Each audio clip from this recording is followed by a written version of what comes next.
coisas fundamentais quando o senhor assumiu a presidência, no momento, como nós falamos no início do programa, muito traumático para o Brasil, inflação galopante, recorde de desemprego, desconfiança das instituições, impeachment da presidência da República, o senhor conseguiu, em pouquíssimo espaço de tempo, reunir maioria no Congresso Nacional para aprovar emendas e reformas muito importantes. A questão da reforma trabalhista foi fundamental, a questão da reforma do ensino médio e a própria lei do teto de gasto, que todo mundo dizia que era politicamente indigesta, mas foram aprovadas.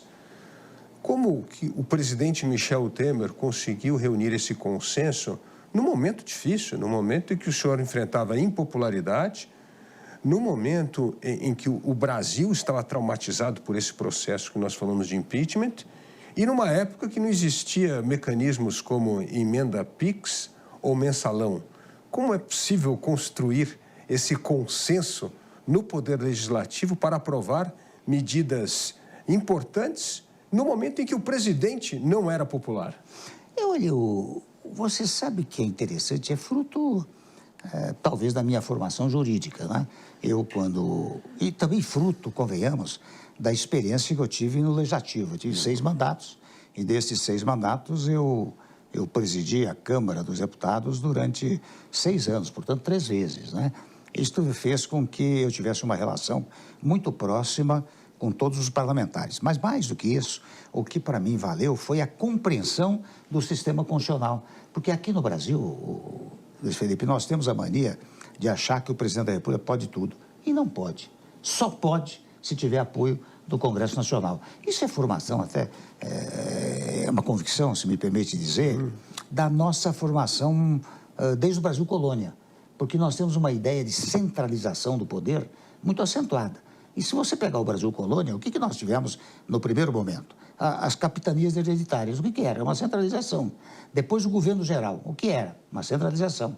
Depois, quando veio o império, você tem a tripartição do poder, mas tem o chamado poder moderador, que no dizer da Constituição de 1824, era a chave política do império. Não é? E a ele cumbia velar, portanto, centralização. Quando nós fomos para a República, nós não nos esquecemos disso. Você veja, desde a primeira Constituição, de 1891, nós tivemos um poder sempre muito centralizado em torno da União, não é? A nossa federação não foi uma federação que surgiu naturalmente. Ela surgiu por força do decreto número 1, de 15 de novembro de 1889, que decretou. Interessante, esse decreto, as pessoas se esquecem, nós não esquecemos disso, ela proclamou a República, mas estabeleceu a federação, porque o Estado era unitário, não é? Então, a Federação Brasileira, ela surgiu por força de um decreto, por força de um ato normativo, diferentemente da formação da Federação Americana, por exemplo. As 13 colônias eram independentes, soberanas, e num dado momento resolveram reunificar-se. Tanto que quando chegou na Convenção de Filadélfia, você sabe que as pessoas disseram, bom, mas como é que nós vamos agora abrir mão da nossa soberania? Daí é que surgiu o conceito de autonomia política, né? Quer dizer, soberana seria a União, representando os 13 novos estados. E autonomia seria uma autonomia muito sólida. E aí alguém até disse lá, mas vem cá, agora nós vamos criar uma Câmara dos Deputados, o estado que tiver maior número de eleitores vai ter mais prevalência na votação das leis. Foi daí que surgiu a ideia do Senado Federal, para ter um organismo que tivesse uma representação parificada, igualitária, no Congresso Nacional e que fosse participante da elaboração legislativa. Então, estou dizendo isso para dizer que a nossa formação federativa foi completamente diversa, completamente diferente e sempre muito centralizadora. Você veja, você pega de 91 a 1930, tumultos os mais variados, revoluções internas, etc. Quando chega em 30, você tem a adoção de um sistema que foi de 30 a 45, passando por 2 constituições, a de 34 e 37, até digo eu sempre, você tinha presidente, mas não tinha presidencialismo, porque o presidencialismo envolve a temporariedade de mandatos e a escolha pelo povo, não é? Quando vem 45, 46, você tem supostamente o retorno da democracia, um tumulto absoluto de 46 a 64. Quando chega em 64, um novo governo centralizador, não é? Onde, mais uma vez, você tinha presidente, mas não tinha presidencialismo, porque não era escolhido pelo povo, não é? O chefe da nação, o presidente da República. Então, as pessoas sempre acharam que o presidente pode tudo e não pode. Se não tiver apoio do Congresso, não governa. Eu cheguei com esta consciência, digamos, constitucional e também pela experiência que eu tive na Câmara dos Deputados, no Congresso Nacional. Então, eu trouxe o Congresso para governar comigo, não apenas porque eu quisesse, mas porque, digo eu, é uma determinação constitucional. E foi isso que permitiu, Luiz Felipe, que nós fizéssemos, naqueles 2 anos e meio, reformas inimagináveis, né? Você mexer em direito trabalhista é mexer em vespeiro. Não, sim, sim. Mexer em previdência social é mexer em vespeiro.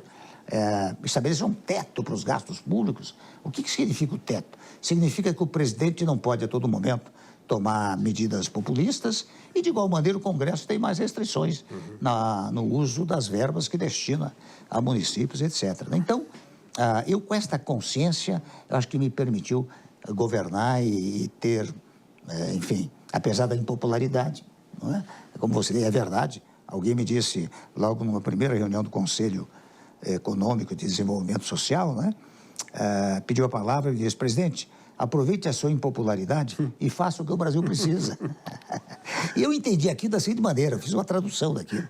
Como você, no fundo, dizia ele, não está preocupado com reeleição, você pode mexer em vesperos, pode mexer em temas que o Brasil precisa. E foi o que eu fiz ao longo do meu período.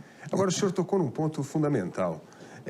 O senhor enfatizou a sua experiência no legislativo como fundamental para criar esse consenso, esse relacionamento que o senhor teve com os deputados durante muito tempo. O ex-presidente Fernando Henrique falava a mesma coisa, que a experiência mais importante da vida política dele foi a passagem pelo Senado. É impossível um presidente conseguir criar esse consenso com o legislativo se ele não teve uma passagem pelo legislativo, ou fica muito difícil? Não é fácil. Você sabe que a experiência, isso seja na vida política, seja até na vida pessoal, a experiência sempre é uma coisa importantíssima. E quando você passa pelo Congresso, você acaba conhecendo o Brasil.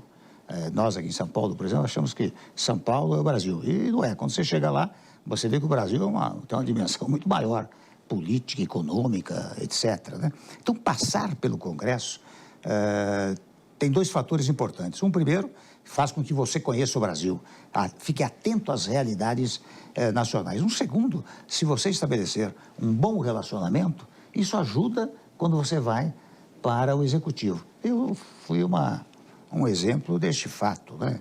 Eu tive, até conto um episódio aqui, você sabe que o teto para os gastos públicos, né? Qual foi o objetivo do teto, né? O objetivo foi para ver se reduz a dívida pública, né?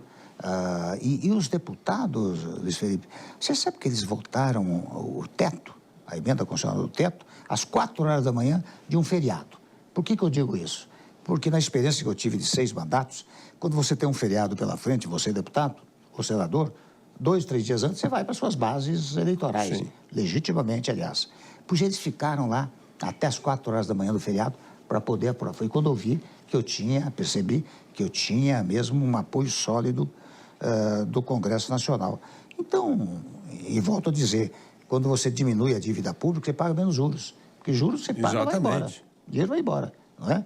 Quando eu assumi o primeiro orçamento, falava em 179 bilhões o déficit, não é? No segundo já foi 139, no terceiro foi 119. E convenhamos, quando continuou ao tempo no novo governo, caiu até para 60 bilhões. Exatamente. Você imagina o que são 100 bilhões a menos sem pagar juros.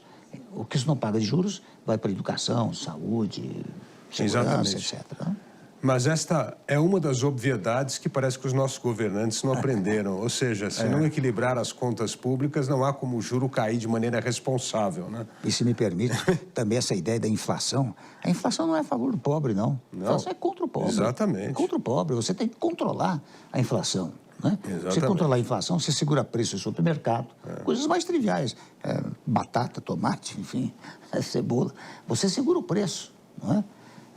E há coisas equivocadas. Muitas vezes, não, basta gastar. Vamos gastar para desenvolver. Não é bem assim. Você tem que gastar moderadamente, sem descurar-se de uma realidade que é uma realidade que nós conhecemos, que é a pobreza no país. Então, você tem que ter programas assistenciais, mas isso tudo compatibilizado com a economia, digamos assim, universal do país.